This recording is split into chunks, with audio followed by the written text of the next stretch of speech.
Perkenalkan, nama saya Alvina Tokba, kelas PM03. Nah, di video kali ini saya akan membahas mengenai ozon. Nah, sebelumnya, yuk mari kita bahas mengenai apa sih itu ozon.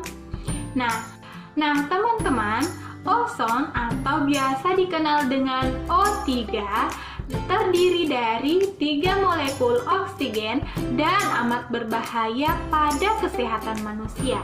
Secara alamiah, ozon dihasilkan melalui pencampuran cahaya ultraviolet dengan atmosfer bumi dan membentuk suatu lapisan ozon pada ketinggian 50 km.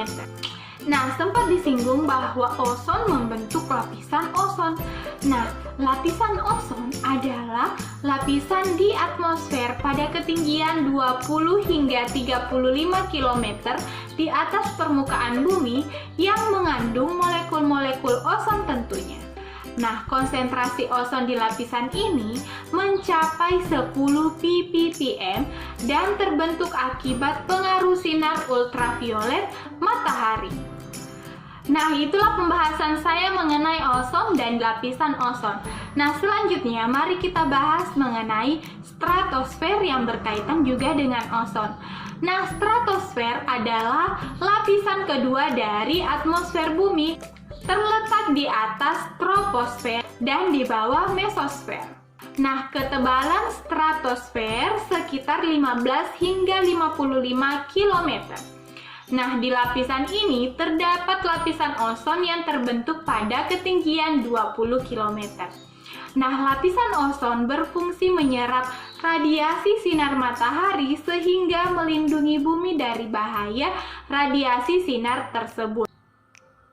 Nah, adapun lapisan atmosfer pada bumi, yaitu yang pertama dilapisi oleh troposfer, kemudian yang kedua yaitu stratosfer, kemudian yang ketiga yaitu mesosfer, kemudian yang keempat yaitu termosfer, kemudian yang kelima yaitu eksosfer.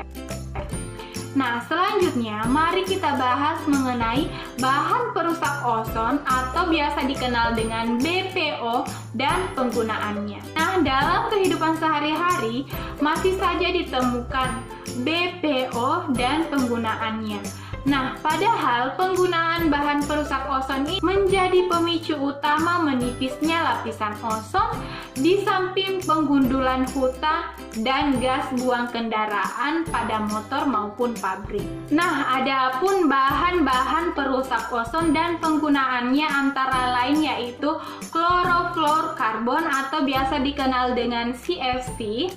Nah, di mana klorofluorkarbon ini adalah bahan yang biasa digunakan pada instalasi, kemudian bahan pendingin dalam berbagai peralatan refrigerasi.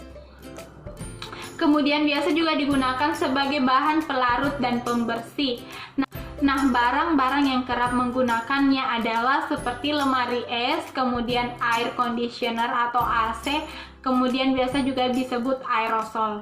Nah, bahan selanjutnya yaitu hidroklorofluorkarbon atau biasa dikenal dengan HCFC. Nah, di mana penggunaannya sama seperti CFC. Kemudian ada juga dikenal dengan halon, di mana jenis ini adalah jenis bromoklorofluor metana dan bromotrifluormetana digunakan sebagai bahan pemadam kebakaran. Nah, selanjutnya yaitu karbon tetrakloride atau biasa dikenal dengan karbon tetraklorida. Nah, digunakan sebagai bahan pelarut ataupun pembersih ataupun bahan pemadam kebakaran. Perusak ozon selanjutnya yaitu metil bromida. Nah, metil bromida ini digunakan sebagai pestisida, bahan fumigasi dalam pergudangan dan karantina pertanian.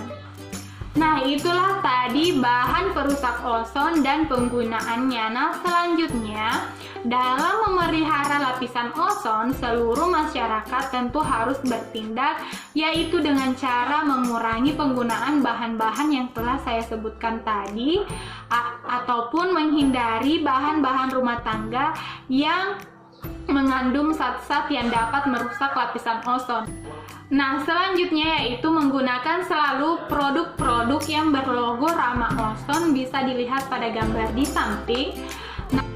Nah, selanjutnya yang paling penting yaitu diperlukan upaya meningkatnya kesadaran dan partisipasi aktif masyarakat dalam program perlindungan lapisan ozon.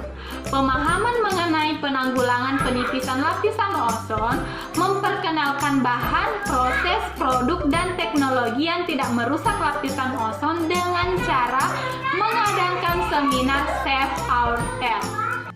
Selain itu, cara mengurangi penipisan lapisan ozon bisa dengan cara mengurangi penggunaan kendaraan pribadi, karena emisi yang dihasilkan oleh kendaraan akan membahayakan keberadaan lapisan ozon yang dimana sering dengan kebanyakan jumlah kendaraan. Nah, hal ini dapat disiasati dengan mulai menggunakan transportasi umum, teman-teman. Nah, selanjutnya yaitu menggunakan bahan yang bersahabat dengan lingkungan atau bahan yang ramah lingkungan.